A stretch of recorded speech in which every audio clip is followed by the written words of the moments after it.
అందరికీ నమస్కారం. Welcome back to Vamshikrishna academy. మనం టీజీటెట్ క్లాసెస్‌లో భాగంగా తెలుగులోని ఇంపార్టెంట్ టాపిక్స్ అనేవి చూస్తున్నాము.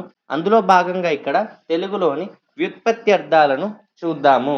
సో, మనకు ఇక్కడ ముఖ్యమైనటువంటి 15 వ్యుత్పత్త్యర్థాల గురించి మనం ఇక్కడ చూద్దాము. అందులో భాగంగా మొదటిది అచ్యుతుడు. అచ్యుతుడు అంటే తన పదవి నుండి జారనివాడు. ఓకేనా? గుర్తుంచుకోవాలి ఇలా. అచ్యుతుడు అంటే ఏంటి అంటే తన పదవి నుండి జారనివాడు.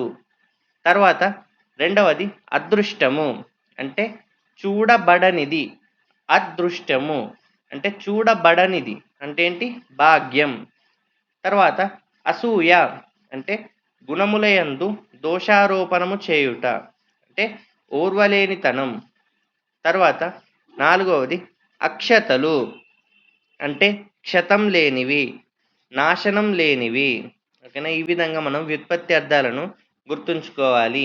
తర్వాత ఐదవది అక్షరం అంటే నాశనం పొందనిది. తర్వాత ఇతిహాసం ఇట్లు జరిగినదని చెప్పేది, పూర్వరాజుల చరిత్రం కలది.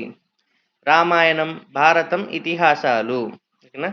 అంటే ఇతిహాసం అంటే ఇట్లు జరిగినదని చెప్పేది, అలాగే పూర్వరాజుల చరిత్రం గలది అంటే ఇక్కడ రామాయణం, భారతం ఇవి ఇతిహాసాలు.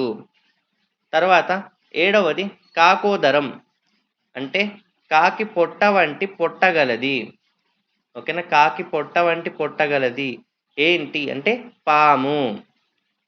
ఎనిమిదవది కలుడు అంటే ధర్మం నుండి తప్పినవాడు అంటే దుష్టుడు. తొమ్మిదవది గురువు అంటే అజ్ఞానం అనే అంధకారంను భేదించువాడు. తర్వాత పదవది ద్రవ్యము అంటే పొందదగినది అంటే ధనం. ఓకేనా? తర్వాత ఇక్కడ మనం చూద్దాం 11వది జలధి అంటే జలములు దీనిచే ధరించబడును అంటే సముద్రం.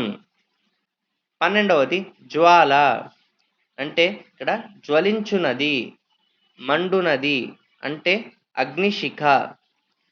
తరువాత 13వది తనూజుడు.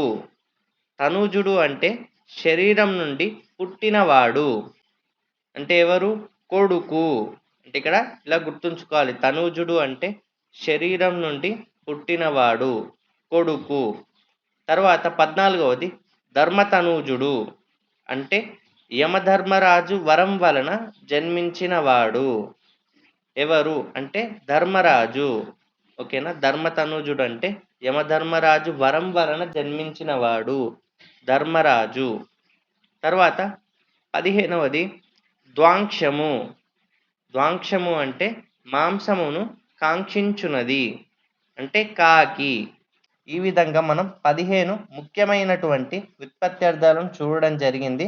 సో, మీరు ఈ వీడియోలో చూసినవి కాకుండా ఇంకా టెక్స్ట్ బుక్‌లో ఇచ్చినటువంటి వ్యుత్పత్త్యర్థాలు కూడా చదివినట్టయితే మనకి ఎగ్జామ్‌లో ఒక క్వెషన్, 2 క్వెషన్ అలా రావడానికి ఛాన్స్ అయితే ఉంది. సో, ఈ వీడియో గనుక మీకు నచ్చినట్టయితే ప్రతి ఒక్కరు కూడా ఈ వీడియోని లైక్ చేయండి. అలాగే ఇంకా ప్రిపేర్ అయ్యే వారికి షేర్ చేయండి. ఏమైనా డౌట్స్ ఉన్నా కూడా కామెంట్ రూపంలో తెలియజేయండి. మన ఛానల్ వంశీకృష్ణ అకాడమీని సబ్స్క్రైబ్ చేయండి. So, thanks for watching. Thank you so much.